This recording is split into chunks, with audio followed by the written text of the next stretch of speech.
Well, the new Gundam Requiem of Vengeance OVA has just dropped, or ONA, I suppose we should be calling it. And after watching the first episode or so, I have to say, I am pleasantly impressed. Once again, we are getting the one-year war from the Zeon perspective again. This is almost becoming a trope. What I will say is this, though. For what it was, and I think for probably being done relatively quickly, it's an excellent take on the one-year war as a whole. I myself was pleasantly surprised at the level of detail they put in. I mean, we have Magellan attack tanks, Type 61s, and at the same time the scale. I was surprised how big the Type 61 and the Magellan attack tank actually are, given the fact of the size and caliber of their guns. Especially when you see it to a soldier. This thing is almost probably up to about the pips of a Zarko, I think, the Magellan attack tank. We also had the Zeon armoured personnel carrier, I get the name of, and Zeon's tracks. So clearly they're really pulling into there. The other thing I think, what I also found pleasantly surprising, I think, was we've gotten most likely what the most realistic DOP yet. Not the broad nose, but something more actually resembling like an elongated nose. This might either be a late war version of the DOP, or might be this actually the DOP might actually would have looked as honestly built it. And we also had a couple of saberfish flying with their boosters attached in the same scene as well. Overall, I haven't got to the episode with the Gundam yet, but I know for a fact there's going to be a lot to go on in the show. But as a first episode, I am very much pleasantly surprised. There was a lot of attention to detail in it, especially when it comes to the Zarkus. I mean, the fact that the Gals try and fly in, and you'd think the Gals would be impervious to flak, given how thick and big they are. And possibly how thick their external plating is, but no, they can be brought down by anti-aircraft fire. And it's also really interesting as well, the fact that the Zaku's use parachutes. Okay, granted, we have seen Federation Mobile Suits use parachutes before, and it would surprise me that Zeon used the same thing, but they're using parachutes in for the parachute drop. Something I myself never saw coming.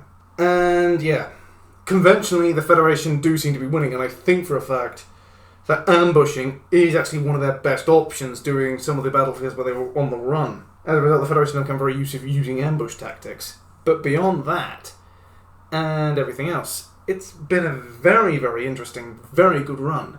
But for the first episode, things turn swiftly in Zeon's favour when the Zakus of the Red Wolf squad drop in. But beyond that, it's actually quite interesting. The Zakus themselves have a couple of interesting designs, specifically their shoulder shield. I've always wondered where Zaku's like store extra ammunition and other stuff. And you never get that. I know for a fact that in some cases a Zaku would store an extra ammunition to his 120mm machine gun on his back, on the waist. But beyond that, there's anything else. They've also, I think, moved the cockpit to the centre, which I think is an impressive thing. I think these Zakus might be F2s, based on their typing. It would have made sense, or at the very least they draw inspiration from the F2 variant. Namely, I think they might be of the F2 standard. Yet again, they might just be box standard Zaku ground types. And once everything goes down, the battle really just turns into Zeon's favour with the Zakus. And they pretty much capture a Federation air base, or, well, base, relatively unopposed. The other thing is also, I think just for a fact, that the captain seems to have some sort of misgiving. This might just be the citizen of a soldier, or it might be for a fact that she has some form of PTSD that comes later in the show. I'll have to watch more of it before I make my conclusion, but I have to say, what they've had to work with and what they've done in a short amount of time ever since it was first announced, it is actually very good. Not to Gundam standard, the animation seems a little bit sloppy, but everything else, they've tried to ground it a little bit, like the way the Zeon flight suits look, the way the Zakus are done. And I think the four pilots have their own unique personalities as well. And there's also going to be a couple of other characters also introduced that will play a role in later. I have to say, as a show's gone, this has got to be one of the most pleasant surprises yet. I just wish for a fact we got a new mainstream Gundam anime, and that's just me saying it. But I think overall, a couple of OVAs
is not bad.